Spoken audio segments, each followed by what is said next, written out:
வணக்கம். கந்தர் அனுபூதியில் 23வது பாடல். அடியை குறியாதறியாமையினால் மொழிய கெடவோ முறையோ முறையோ வடிவிக்கிரமவே மகிபாகுரமின் கொடியை புணரும் குணபூதரனே.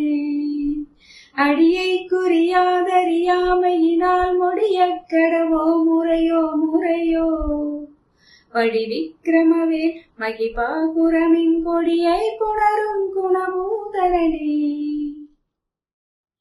இதன் பொருள், கூர்மையும் வலிமையும் பொருந்திய வேற்படையை உடைய இறைவனே, குறவர் குலத்தில் பிறந்து மின்னலையும் கொடியையும் போன்ற வனப்பு வாய்ந்த வள்ளியம்மையாரை தழுவும் குணமலையே, 8 குணங்களை உடையவனே, நான் அறியாமையினால் அடியை குறியாது கெடுவது முறையாகுமா என வினவுவதாக இப்பாடல் உள்ளது. திருவடி தியானம் பெற்ற பேரு அருமையானது என்று அருணகிரிநாதர் சென்ற பாடலில் கூறிவிட்டு, இப்பாடலில் அறியாமையினால் அடியை குறியாது கெடுவது முறையாகுமா என்று வினவுகிறார். இது நிஷ்டானுபூதியில் இது ஒரு நிலையாகும்.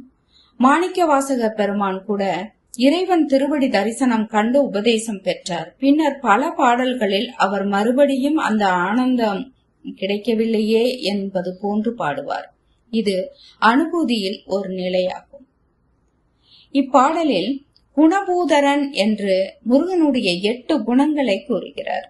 அவை அந்த 8 குணங்கள் ஆவன: 1 தன் வயத்தனாதல், 2 தூய உடம்பினாதல், 3 இயற்கை உணர்வினாதல், 4 முற்றும் உணர்தல், 5 இயல்பாகவே பாசங்களில் நீங்குதல், 6 பேர் அருளுடைமை, 7 முடிவில்லா ஆற்றலுடைமை, 8 வரம்பில்லா இன்பமுடைமை என்பதாகும்.